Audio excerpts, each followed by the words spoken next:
Well, ladies and gentlemen, with this we head on to our next session, which is the Turbocharging AI Journey, Keys to Swift Adoption by Tech SMEs. We have our moderator. May I please invite on stage Mr. Ankit Bose, Head NASSCOM AI NASSCOM. Can we have a round of applause for sir? Inviting our moderators for the session, Nithya Subramanian and Rai Rajani Vinodkumar. Can we have a round of applause for both our moderators?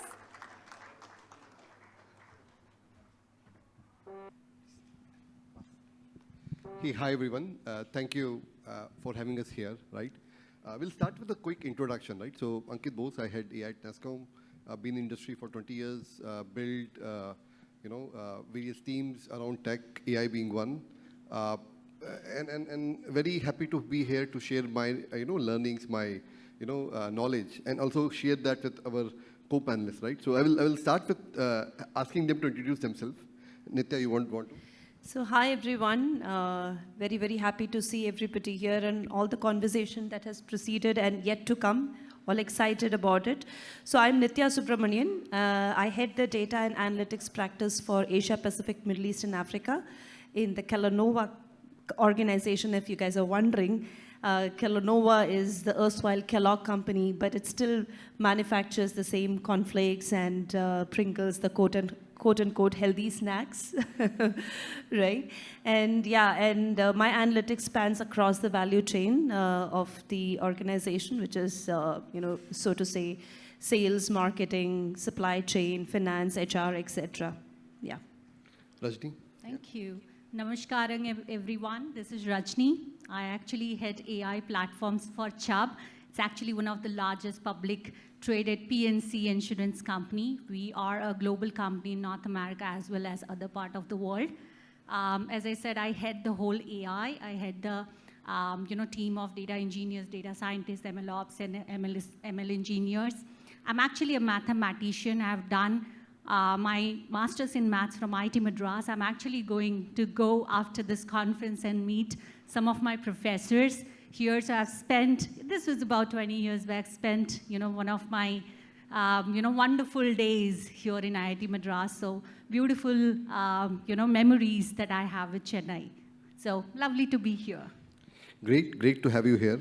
So I think, as we know, SME space, AI, a lot of momentum there. But again, I think as we are seeing, let me start with Nithya. Nithya, how do you see the SMEs adopting AI and use cases, right, for themselves and for their customers, right? What do you see? What are your? So, in fact, before I go into, the use cases that I foresee that SMEs could adopt, I would like to bring some statistics to kind of drive this point home, right? This is like, out there in the Financial Times and all the various reviews, right? So 30% of our GDP is contributed by the MSMEs, and 40% of the exports going from our country is contributed by MSMEs. And another point from an inclusion perspective, 30% of the MSMEs are being kind of led by women entrepreneurs, right? And another point is 90% of our manufacturing, 90+% of our manufacturing is happening at the MSMEs. That is the kind of potential that we are talking about. If we have such immense potential, why not use the cutting edge technology, the AI and Gen AI and everything to accelerate a small point change in efficiency is going to kind of have multifold impact on the GDP, on our exports, right, and on everything that we that is going to have a positive impact on our economy. Having said that, I would rather go into, I'll allude to the previous speaker, Abhinav, when he said that, whatever we do has to either impact our top line or bottom line. It should either increase our revenue or it should optimize our cost. I will add one more thing to it, right, which nowadays has become very, very important. It should move customer satisfaction to customer delight. right? That will indirectly would definitely impact our market position, right? And you know, our revenue, but that's another thing. So how do we do this, right? So to improve the revenue, right? First, it's much required to know what sells in the market.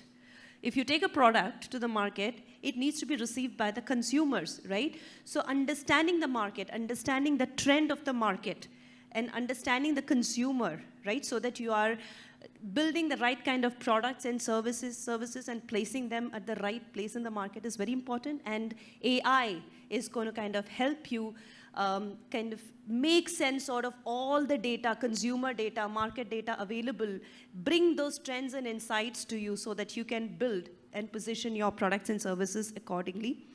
Another one is like, you know, nowadays, you know, MSMEs are facing increasing competition, right? Everybody wants to operate in that space. So how do you always try to be an edge ahead of your competition, right? By also understanding how your competition products are being received in the market, right? So, and then that analysis you build back in order to ensure a healthy competition. Where is your USP, right? How do you kind of sell your USP?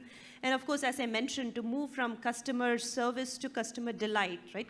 It's a very critical, you know, in current society 5.0, where customer is the king, right? And the customer is the center of everything, right? It's all surrounded, you know, people surrounded, right? So for that, you need to understand, we need to understand, right, them as MSMEs, what we need to offer to the customer should be personalized to the person's need.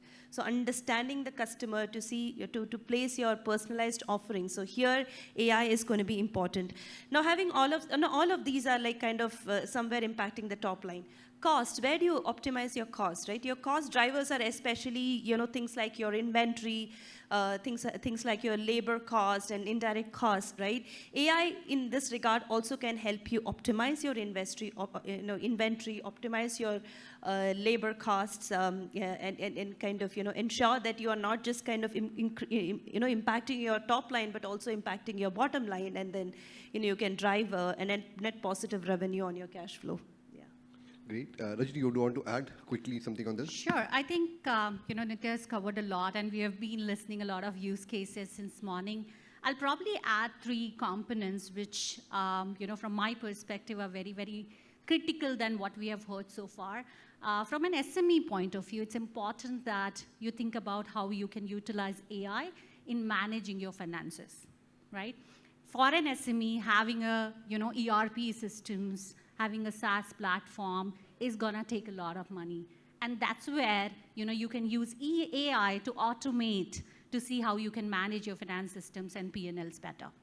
Second is use AI to manage your HR and talent acquisition processes, right? And of course, talent training processes. There are a lot of platforms which are very, very cheap, which can help you train your talent faster and also, you know, acquire talent and keep them busy and retain your talent. So use AI, you know, to see how you can, you know, embed that into your recruitment process and HR process. Last but not the least, might not be, you know, related to everything, but I think it's important for us to monitor the products and build something like a predictive maintenance on top of the product, right? Build some monitoring and HR AI monitoring tools which can actually help you understand how your product is moving, if there are any failures that can happen, so that you can work on solving those issues in a much, much faster manner, right? So thinking about how do you resolve issue of your products is also the third area that, you know, SMEs should think about utilizing AI. Sure. Thank you. Let me ask you a question on that, right? So the use case we've seen and we've heard that how important it is. But when a SME is implementing AI for themselves or for the customer, what are the risks they have to be, you know, looking out for? So I think all of us, you know, the risk of AI is most talked about topics. Everybody who wants to use AI, they want to see what is the risk, you know, around it. So maybe let me move the use case part of AI to uses part of AI. So, you know, for SME as an organization, I think the top 3-4 AI uses, which are, you know, embedded into different applications, can be related to information extraction, right? All the GPT that we use.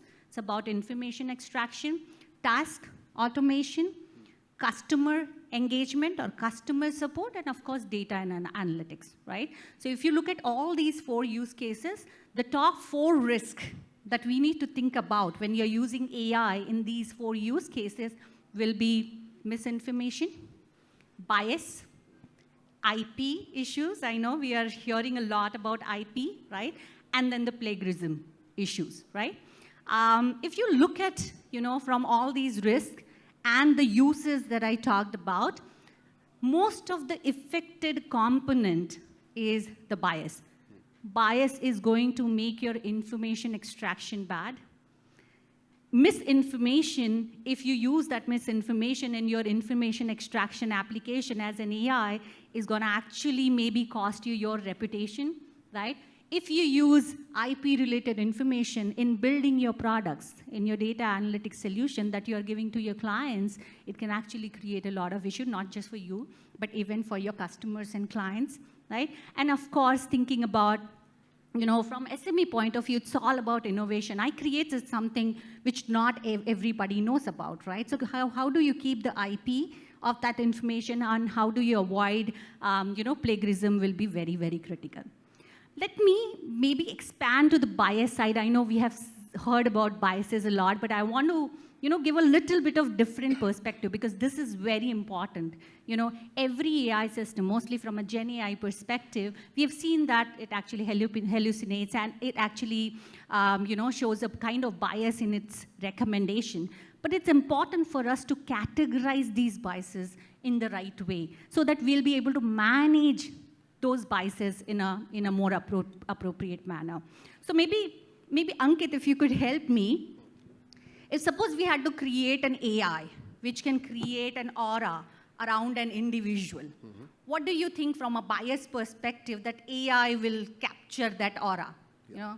So good thought, right? So if we are creating an aura, and from AI perspective, I think he will see the likings, right? Whether this person likes traveling, food, shopping, is he a reader, book reader? Is he a Kindle reader? Is he a, listener of podcasts? All of that, right? So, absolutely, absolutely. And there you go. I think that was bang on and completely relates to the point that I'm making. If you look at an individual choice, a person liking travel, a person liking doing specific thing, that's an individual choice. When a lot of people together have their individual similar choices, that becomes an information. And when you're using that information to create an action, that becomes a bias action, right? So individual choices are our nature, isn't it? As an individual, I am bound to like a few things and not like a few things, right? And there'll be groups who will have similar likings. But then, do you want to use those individual choices to actually take an action? That's your choice. That's one of the biases, that becomes very critically important for us to understand. Is it because of individual choices? How do you mitigate this? Have diverse team members who are part of your panel to understand those biases and assess that bias. So human in loop is, of course, very, very important. You don't want to just use AI systems and just take the insights and maybe, share it with your customer or, blindly use that into your model or automation pipeline. You want to definitely have human in loop.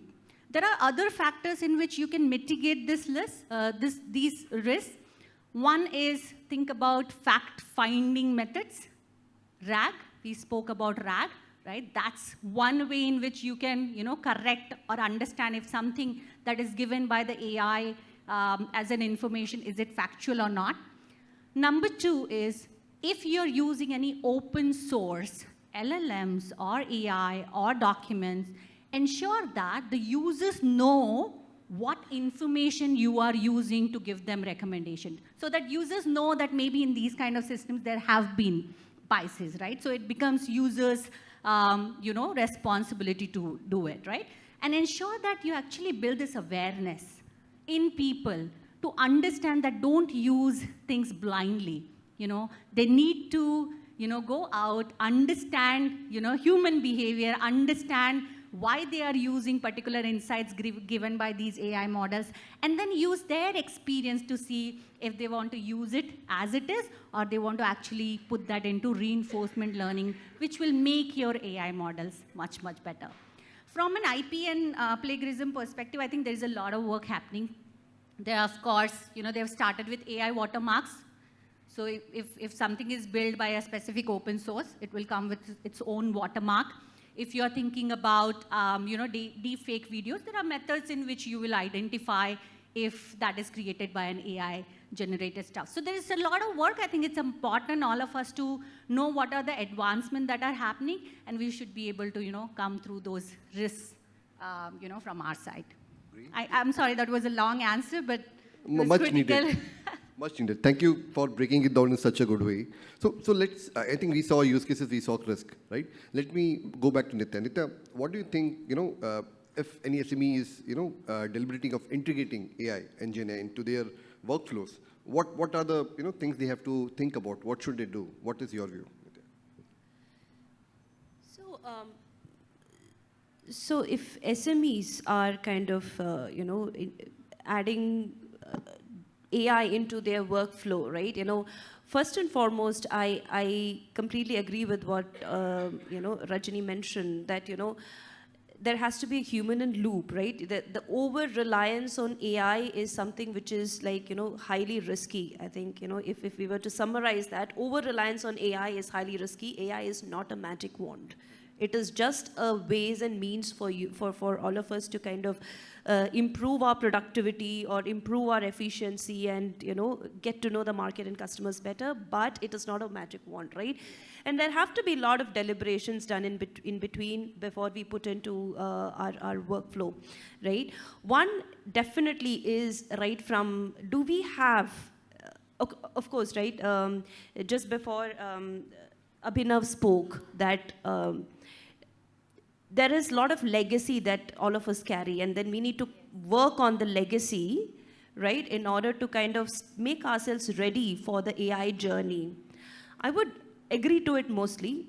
I would also put it in a different way, right? Here, it might be a bit risky if we over-procrastinate our infusion of AI into our workflows.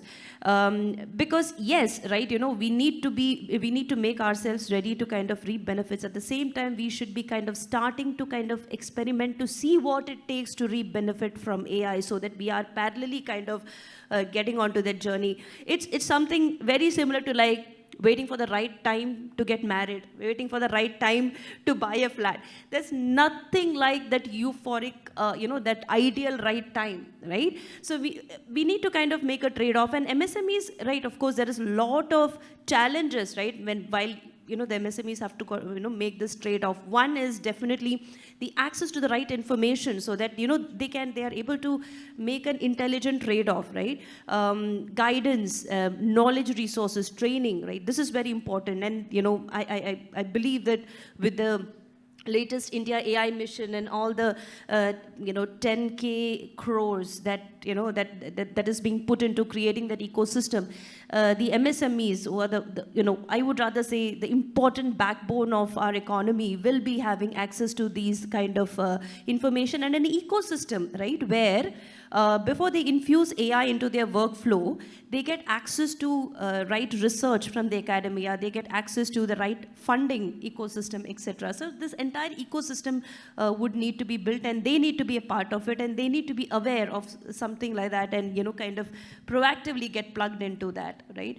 Apart from that, MSMEs have to kind of think and rethink about their talent strategy, because talent is kind of, is something which can give an organization a winning advantage in the current times, right? So they need to rethink their talent strategy, how they develop homegrown talent, right? Rather than, acquiring expensive talent from outside, because we know that, usually, it's from a capital investment perspective, there's a certain disadvantage that MSMEs have over, the established big companies, right?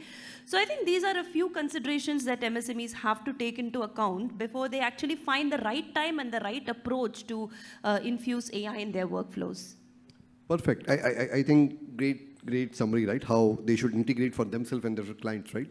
So probably let me ask the last question, right? To fast track AI adoption for them, for the customers, what are the two things, not what are two things, or what are the 2 point of views you have on regulation and what government can do, right, on this? Let me go back to Rajani and then Nithya, you can add.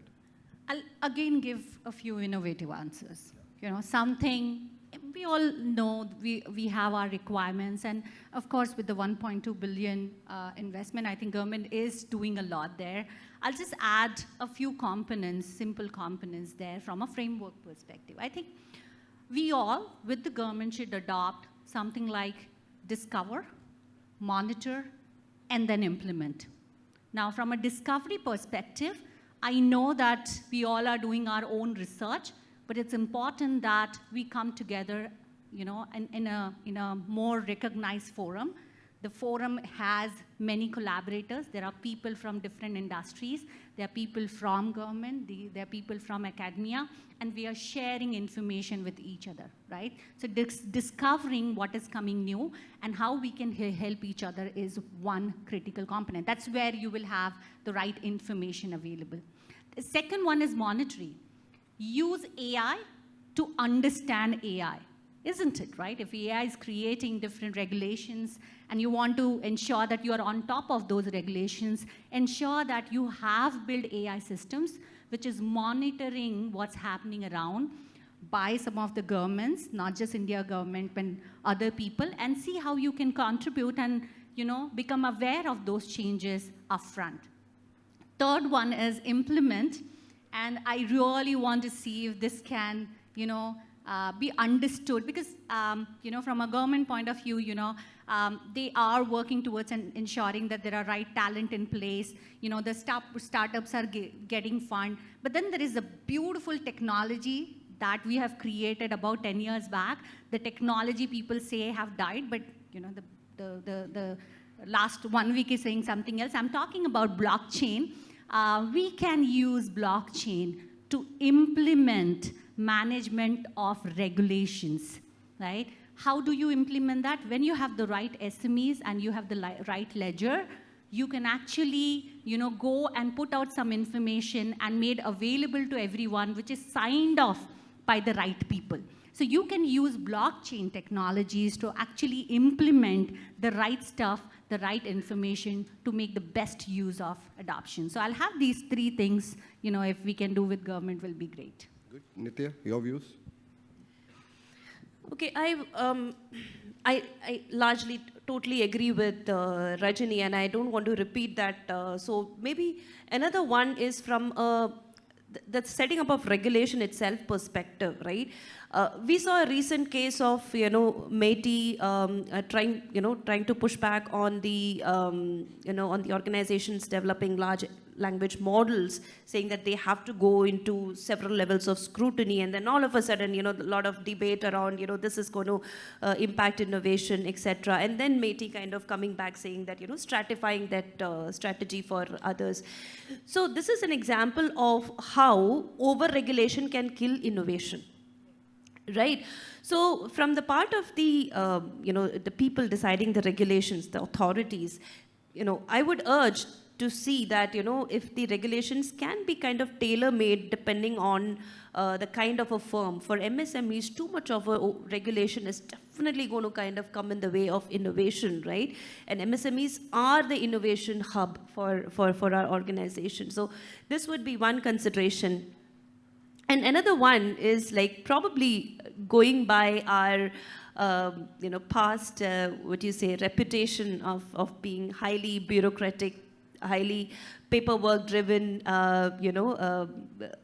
country, right? And all the various public sectors, you know, that we are talking about is highly bureaucratic. So we need to cut that short on the bureaucracy so that, you know, the MSMEs especially, who probably do not have the kind of leisure of time like the big corporates have, don't have to wait for months and months together to get things moving, right? So I think these are the 2 things from the policy maker perspective. If that could be taken care of, that's going to be wonderful in terms of impact. Great, great. So probably let me add a couple of points, right? From the regulation point of view, I think what I will urge the SMEs to keep an eye on global regulation. Like AI is just passed. It is not beyond 2 years. In 2 years, I think it will be enacted completely. It's going to enact in phase-wise, right? 6 months high risk and then beyond. Now the other is other countries like US, UK, others. I think all of us might have operations in global companies. So we have to see how the trends are merging. They're also going towards sort of innovation-led regulation or self-regulation, right? But again, I think that comes where we, as Indian SMEs, we have to think through what measures we can bring to implement, responsible AI at the center when we are implementing AI, right? How human-centric it can be. How can we enhance trust? I think that's one part. The other part is, I think, I will really, encourage SMEs to work on innovation and IP generation, right? So we say IP generation is, or innovation is with the startups and probably the deep tech startups and, the research institute, but it is not the case. And anything what we build with AI, with, Gen AI, we should think of something unique what we are building, right? That's third. Third, as I think we know the 1.2 billion was announced, there will be fabulous, probably opportunities which will come, right? Please keep an eye on that, latch onto that. I think 5 areas predominantly. First is compute.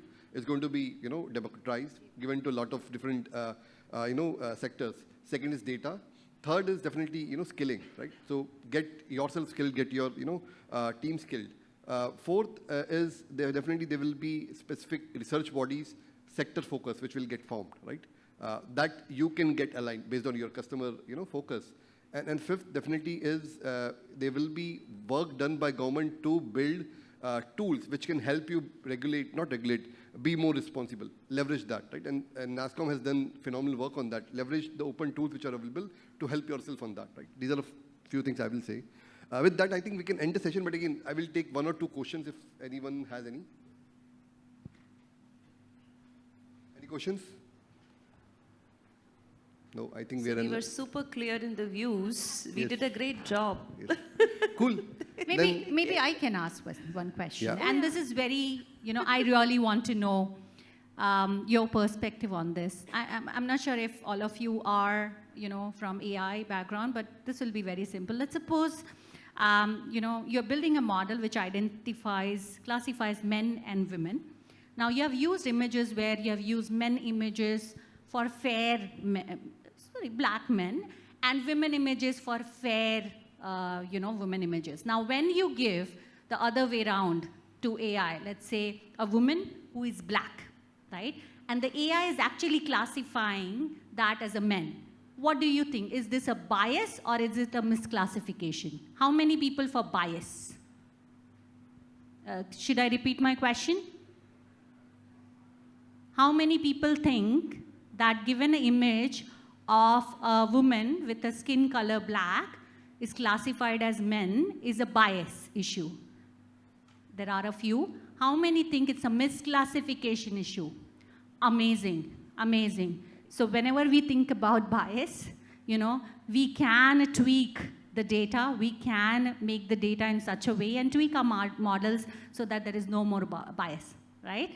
We can actually make that bias into something which is more informative. Thank you so much. I think it's similar to a male is to doctor versus a female is to nurse, right? This is kind of, a traditional, highly quoted misclassification example. Yes. Pretty similar to that, yeah.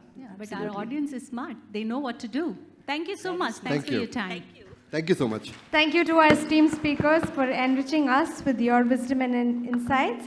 May I please request Ashfaq Shaliwala from Transform BPO Surat to please come up on stage and present a memento, a token of our gratitude to our esteemed speakers. I would like to thank Integra for being our session sponsor.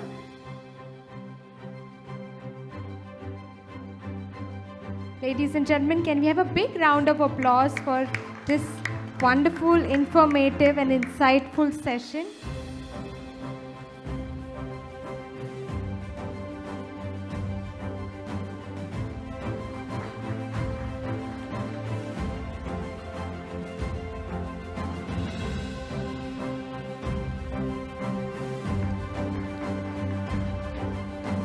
Once again, thank you so much in sharing your wisdom.